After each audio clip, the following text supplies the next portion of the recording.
In the early hours of February 1, Myanmar's security forces detained a number of senior elected political leaders, chief ministers, and activists in the capital, Naypyidaw, and across the country. Among those arrested were State Councillor Aung Suu Kyi and President Win Mint of her party, the National League for Democracy, which won a sweeping victory in national elections on November 8. The military also targeted members of the 88 generation, a pro-democracy movement which suffered years of persecution after leading nationwide student protests in 1988 that were brutally crushed by the ruling military junta. Later on Monday, military-owned Mayadavi TV announced that the armed forces had taken control of the country's political institutions and the first Vice President Ju Min-sui, now serving as interim president, had transferred full authority, executive, legislative and judiciary to Commander-in-Chief Min Aung Hlaing for 1 year. The military tried to justify its coup by alleging widespread voter fraud in the November elections and claiming that it has a constitutional mandate to take over in times of emergency. A separate statement on the military's Facebook page said that the Tamtawdaw, as Myanmar's military is known as Burmese, which would hold a free and fair general election at the end of the year, and that it would perform real multi-party democracy with complete balance and fairness. The move marked the end of Myanmar's short-lived experience with democracy, which began in 2011 when the Tamtawdaw, which had been in power since 1962, implemented parliamentary elections and other reforms. World leaders and international institutions swiftly condemned Monday's coup, demanding Myanmar's military immediately free the political detainees and honor the results of the elections. The military, which views itself as the guardian of national unity, however, is not expected to heed these calls anytime soon. It is used to weathering international criticism, most recently over the atrocities it committed against the Rohingya in 2017, and believes it can rule the country as it pleases. So what is behind the Tatmadaw enduring control over Myanmar's political system? A state born as a military occupation. The military has been the most powerful institution in Myanmar, formerly called Burma, until the military government changed the country's name in 1989 since the country's independence from Britain in 1948. General Aung San, the architect of Myanmar's independence and the father of detained state councillor Aung San Suu Kyi, founded the Burma National Army with help from Japan in the early 1940s. General Aung San was assassinated in 1947, but his legacy lived on in the military, and the Tatmadaw continued to enjoy solid political support in the years to come as the institution that liberated the nation from colonial oppression. The military enjoyed unchecked control over the country's political scene from the very beginning, as renowned Burmese historian Thant Mint Yu observes in his recent book, The Hidden History of Burma, Race, Capitalism and Crisis of Democracy in the 21st Century. The modern state of Burma was born as a military occupation. After a brief period of quasi-democracy, the military led by General Ne Win took control of Burma through a coup d'etat in 1962. Following the coup, the military immediately banned all opposition parties and nationalized the country's major industries and businesses. It also introduced the famous Burmese way to socialism, an ideology that resulted in unprecedented economic devastation and Myanmar's near total isolation from the international community. In 1988, the Burmese people, led by student activists, staged nationwide protests against economic mismanagement by the military junta and demanded democratic reforms.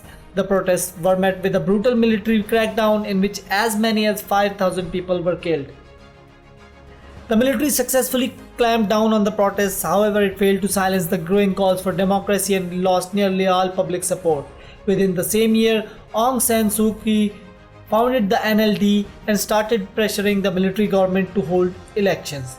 Giving in to domestic and international pressures, the military called an election which the NLD won by a landslide. The junta, however, refused to recognize the result and instead placed Aung San Suu Kyi under house arrest. The Tatmadaw promised to hold new elections and hand over the power to a civilian government after drafting a new constitution, but failed to do so for 18 years. After ruling the country with an iron fist for almost 2 decades, the Tatmadaw single-handedly drafted a new constitution in 2008. It then held a controversial constitutional referendum without the participation of any opposition group, and only 2 days after Cyclone Nargis swept across the country. Despite the NLD denouncing the referendum as fraudulent and the international community raising questions about its legitimacy, the Tatmadaw announced that the draft was accepted with overwhelming support and swiftly put into effect because of the public support. The new constitution preserved the military's control over the government by reserving 25% of all seats in national and local parliaments for serving military officials. This arrangement also gave the Tatmadaw the de facto power to veto any constitutional reforms put forward by civilian legislators. Under the new constitution, which is still in force today, the military also maintained its control over the country's mining, oil and gas industries, thus ensuring a continuous flow of resources.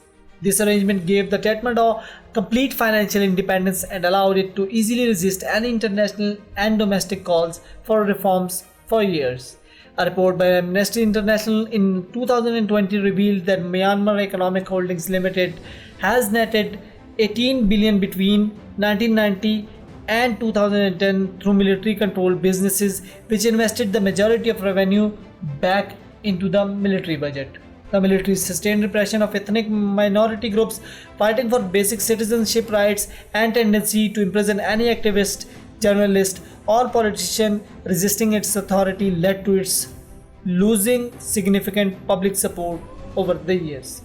Nevertheless, the Tatmadaw still enjoys some appeal in Myanmar as the defender of national sovereignty against perceived external and domestic threats. Most recently, the claims that the Arakan Rohingya Salvation Army, an armed group fighting for Rohingya rights, is staging terrorist attacks with the help of foreign fighters in the western Rakhine state increased popular support for the military. The Tatmadaw consequent clearance operations targeting Rohingya civilians in 2016-17 was supported by the majority of the Burmese public, despite the attacks being defined as massacres and even as genocide by many in the international community. The defenders of the military in Myanmar overwhelmingly hail from the ethnic Burma majority, who views themselves as the rightful heirs to Burma's past kingdoms. The army also buys popular support by making lavish donations to the Buddhist Sangha or community and funding the construction of monastic schools. For now, all signs indicate that the Tatmadaw is unlikely to allow a return to democracy in Myanmar anytime soon. It has pledged to hold new elections within a year and said it will respect the results of that election and transfer power to the winner. But this one-year timeline appears arbitrary and leaves open the possibility that the military will delay the election once again and hold on to power for a longer term. With China's continued support and only limited pushback from the United States and other leading members of the international community, the Tatmadaw has little reason to back down and transfer power to a civilian government which would undoubtedly work to limit its powers.